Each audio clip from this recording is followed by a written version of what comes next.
You know what's interesting? We beat ourselves up for not being disciplined. We make promises to ourselves that we continue to break. We don't do the things we know we should be doing, and then the discipline market comes along and tells us we need to time block, hustle more, wake up at 5 a.m., do a morning routine. But here's the thing, none of those things are the reason you actually lack discipline. And today I'm going to show you what's really preventing you from the discipline and consistency you want. And these two things, when you understand them, will allow you to become disciplined beyond your wildest imagination.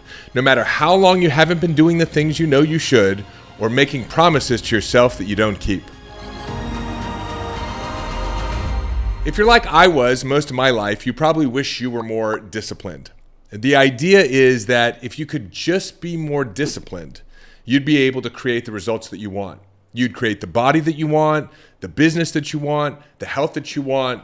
And it makes sense, right? If I could just get to the gym, if I could just get up every day and put in an hour of work towards my dream business, if I could just get up earlier, I'd get more done in my day. But we don't do these things. Instead, we hit the snooze, we go to bed late, we eat the cookie, we drink the alcohol, we smoke the joint. And so we look at our day-to-day activities and say, look, I'm just not that disciplined. If I were, then I'd change my behavior and I'd get the result. So let me first say that no matter where you are in your life right now, I want you to know that you are very disciplined. You might just be disciplined at the wrong things. You might be disciplined to scrolling and spending hours on social media. You might be disciplined to a poor sleep hygiene and watching TV or scrolling on your phone or eating too late. You might be disciplined to fear and worry and indecision instead of making progress in your business. So to be clear, you're disciplined. We just need to change what you're disciplined at, because if you're not doing the things you know you should be doing and doing the things you know you shouldn't, then it's necessary to shift your discipline if you want to create a change in your life. Now, when we don't do the things that we know we should do, not only do we claim to be undisciplined, which is not true, but then we beat ourselves up over it. I don't like getting up early. So most of the time, I don't get up early. And for years, I'd say to myself that I was lazy, that I didn't have any willpower. I would compare myself to other people, all these 5 a.m.ers, the motivation, the hustle crowd, and then feel like that there was something wrong with me. I just ultimately sit in this like puddle of self-loathing that didn't get me anywhere other than making it even harder to change my behavior because I felt so shitty about myself. On top of that, the discipline market will sell you tools to become more disciplined. So you've got everything from time blocking to just hustle more to all kinds of complex morning rituals like cold plunges or meditation. Now, don't get me wrong. I enjoy my morning routine, but doing these things isn't actually the way to become more disciplined. These things are the byproducts of becoming more disciplined. Like, you ever say, I'm going to be more disciplined? So you start getting up early and meditating, or you quit coffee, or you change a habit, and it lasts like 3 or 4 days, and then you don't get up, or you grab the coffee, or you do the old habit. And then you're like, see, there it is. I suck. Forget it. I'll just go back to beating myself up. And I want you to see this, because if you want to change your behavior, it's not about willpower.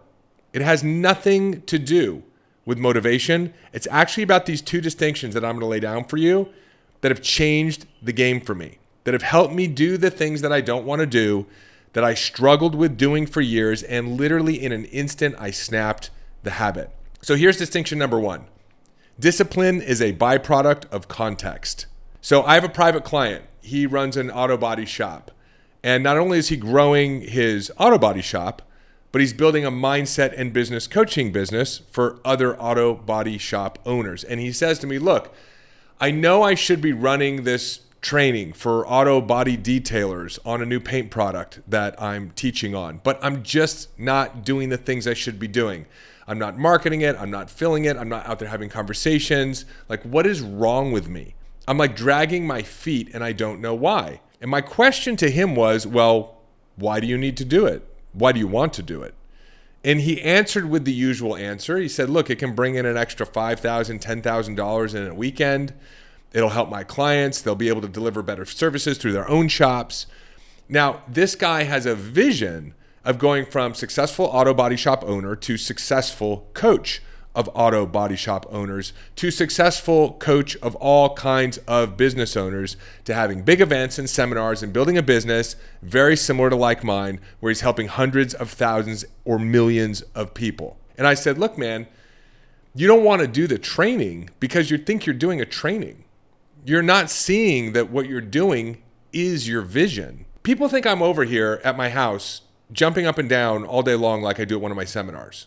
Guess what? I'm not. I'm reviewing email copy. I'm responding to emails. I'm managing my team. I'm reaching out to partners. I'm trying to get my message out there, getting uncomfortable, pitching myself to speak on stages, getting interviewed on podcasts. But I know what I'm really doing. I'm working on my vision. I'm working on my vision to create new systems for humanity. I'm working on helping people end their personal suffering. I'm working on ending all suffering in the world. So I don't confuse these daily mundane tasks that I'd prefer not to be doing, right? I'd rather be out there sharing my message and making a global impact and running $1 billion transformational empire. But guess what? This is the path to do that, and I'm clear on it. This is my game. So you have to ask yourself, when you're not doing the things that you believe you should be doing, what game are you playing with those things? Because if you don't know what game you're playing, of course you're not going to do the things that make you uncomfortable. You're not going to be disciplined with your diet if you don't know how it connects to your spiritual vision. You're not going to be disciplined with your sleep. You're not going to be in your routine, because there are always going to be things that show up in the moment that are going to give you a quicker hit, right? A faster pleasure than the longer term joy of achieving your full potential. And so if you know what game you're playing, these things are not a sacrifice, they are a joy. I love what Arnold Schwarzenegger said when he talked about training at the gym, right? You got to listen to this guy. You have to listen to great people because they hold the clues to what you want to unlock. The most important thing is that you have a vision, that you have a goal.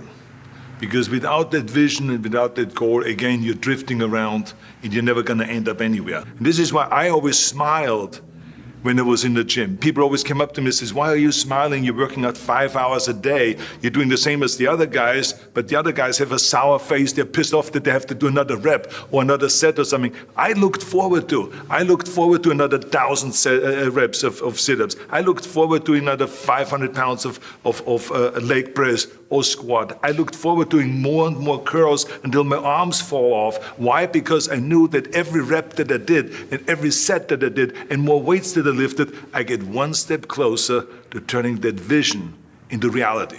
He's doing all the things the rest of us would do anything to avoid with a smile on his face because he got the context. He had a vision. See, your problem is not that you aren't disciplined. You aren't seeing the context for why you need to do these things. You know, when I first started recording these episodes, it wasn't easy. It was a huge change in behavior for me to sit down, to think about what I'm going to speak about, to record a video. You ever try to do something like that? If you have, then you know it doesn't feel good, right? You're worried about what people will think, or if I'm going to do a good job or say the right things, or will people like me? All that stuff comes up for me still to this day. But I have a goal. I have a vision. I know my context. I'm going to create a podcast that changes millions of lives. And that's going to plug into a business and a mission that's going to transform the lives of hundreds of millions of people around the world. I don't like going to the gym. I don't like training. I always love it when I'm done, but I don't love it before I do it. But I do it because I have a context. In order to achieve the vision I have, to be the dad I want to be to my 3-year-old son, to be the kind of husband that I want to be to my wife, to set a standard for my family, my community, I'm going to train. So I'm going to be physically strong. I'm going to build my mindset. You know, I mostly train for my mindset because I'm doing things that I don't want to do because that's in alignment with the person that I want to become. Do I love training? Hell no. I don't. Do I love these small things? In and of themselves, no. But every time I record a podcast, every time I work out, every time I reach out to someone who says, no, I'm not interested in having you on my stage or on my podcast or partnering with you, every rejection gets me one step closer to my vision. So what's your vision? You have to have a vision. Hey, it's David. Quick announcement before we get back to your episode. Our annual event, the Powerful Living Experience, is coming up. There's a link in the show notes, or you can visit powerfullivingexperience.com. Check out the video of last year's event. We're going to be bringing together 1,000 impact-driven entrepreneurs, leaders, and game changers to spend 3 days doing what matters most. Going really, really deep on identifying the limiting beliefs and subconscious programs that are still preventing you from your full potential, and going through deep experientials and trainings and transforming them. We're also going to be getting into concepts like wealth creation, purpose, greatness, money, relationships, health. And if you're an entrepreneur, we're going to be spending about 20% of that event opening up my business playbook, the same strategies and tactics and techniques that we use to go from $0 to $30 million in an impact-driven business, while spending 90% of my time doing what I love. There's nothing like the Powerful Living Experience. Inc. named it a top 3 must-attend personal development event for entrepreneurs and leaders, and I want to see you there. We've got some discounted tickets right now, plus some additional bonuses. Again, all the information is in the link in the show notes, or you can jump on over to powerfullivingexperience.com, get registered, and I will plan on seeing you there along with 1,000 other impact-driven, incredible members of our community for 3 days that you will never forget. And now, back to your regularly scheduled episode. You have to have context for why these changes in your behavior, doing the things you don't want to do and stopping the things you know you shouldn't be doing, for why they're important to you. So you don't have a discipline problem. You don't have a motivation problem. You have a clarity problem. You aren't clear on your context. You aren't clear on your vision. Now, even though I'm clear on my vision and my context, do I do the things every single time that I should be doing and not do the things I shouldn't? Am I perfect at it? Absolutely not. There are times when I procrastinate. There are times when I make excuses. There are times when I hit the snooze button. But you know what I don't do anymore that's really helped me to do the things that are important to me a lot more than I used to, and to do them most of the time? I don't beat myself up. And I learned this from my sponsor. In my sex addiction recovery, I really struggled to stay sober. I struggled to not look at pornography. I had been looking at pornography since I was 13 years old.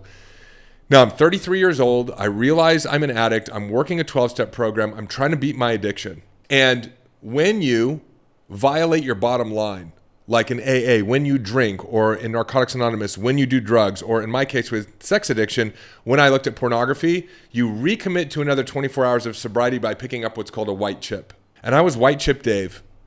I swear, for the first year I was going to SAA meetings, I was picking up a white chip every time I went in.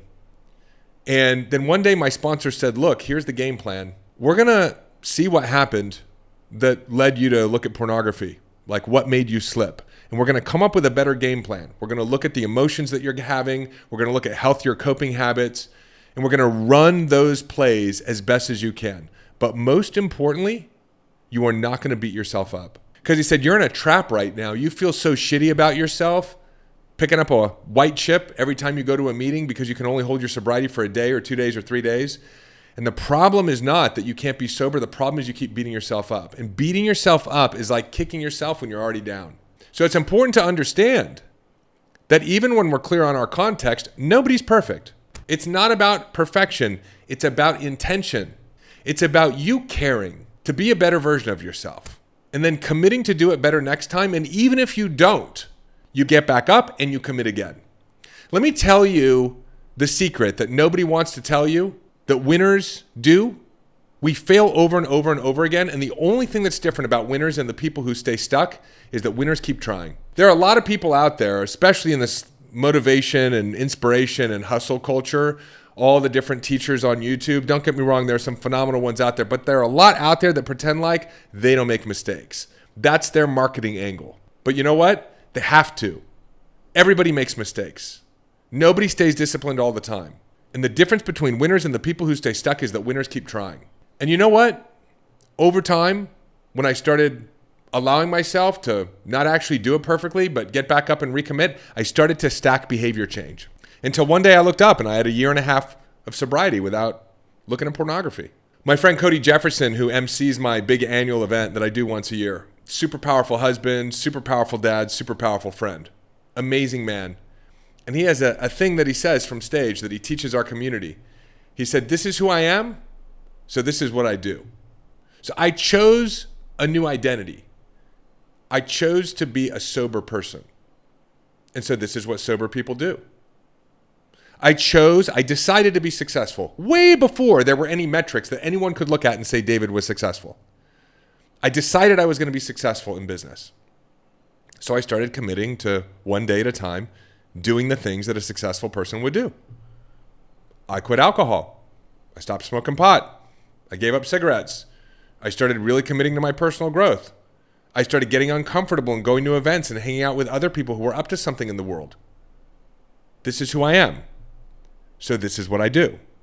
Is it comfortable? No, it's growth. You're moving away from the certainty of the life you have. But you have to do that in order to get the life that you want. It's not supposed to be easy or feel comfortable. But when you step into that identity that you're going after, a healthy person, a wealthy person, a leader for yourself, for your family, for your community, for the world, then there are certain behaviors that come with it. But it's not about getting up at 5 a.m. for the sake of getting up early. It's not about time blocking for the sake of time blocking. It's not about going to the gym so that you can build muscle or lose weight. It's about doing those things because it's in alignment with who you've decided to be. It's about your vision for yourself. So distinction number one is this: you don't have a discipline problem. You don't have a motivation problem.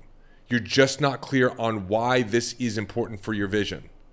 So you get clear on that, and that becomes your fuel to do the things that you don't want to do. Distinction number two: readiness is not your job.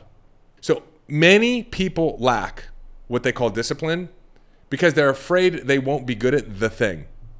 So that same client that I was telling you about, he said something like, I'd like to be coaching high-level entrepreneurs, but I'm not ready for that yet. And I said, look, you don't have the privilege of determining whether you are ready or not. That's not your job. That's God's job. God, the universe, whatever your higher power is, determines when you're ready. So don't fall short of what's possible for you because you think you're not ready. You must make yourself available. I told him, look, if someone wants to work with you, that means you're ready. Readiness is evident by the facts that show up in your life. What shows up determines if you're ready or not how you feel. God doesn't bring you something you're not ready for.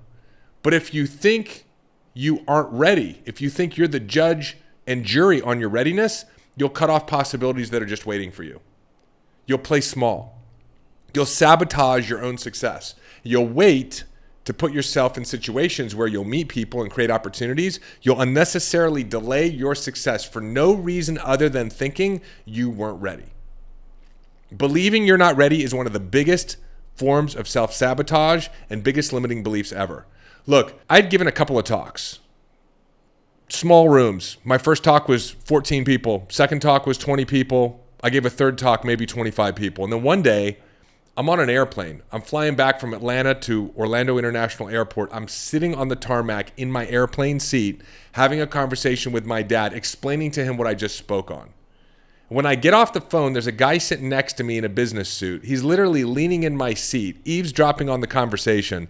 He jumps back and he says, "Hey, I'm sorry. Couldn't help but overhear your conversation."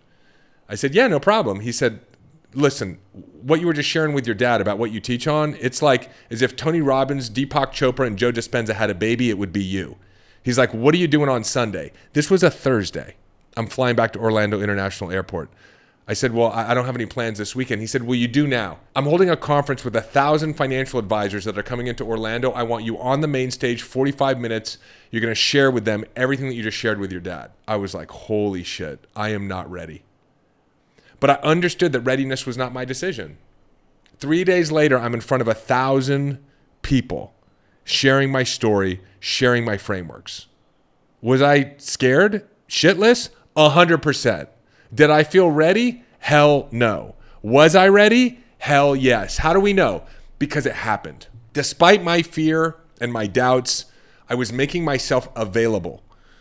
Right? There's this saying we have from recovery: God, make me an instrument of thy will. Thy will be done, not mine. And the same thing happened in 2019. I got an introduction to the producer of a really huge podcast called Impact Theory. And when I was in LA, I had dinner with the producer. A couple months pass, all of a sudden I get a phone call. I say, "Hello?" He says, "Hey Dave, it's Chris from Impact Theory." "Yeah, Chris, how can I help you?" "Hey, we want you on the show. Can you be out here back in LA next week?" I thought to myself, man, Am I ready for this show? They've had on Joe Dispenza, Tony Robbins, Jay Shetty, Sadhguru. Like, am I ready for this? But the answer was clearly yes. Why? Because it happened. That's what showed up. And that's distinction number 2. Readiness is not your job.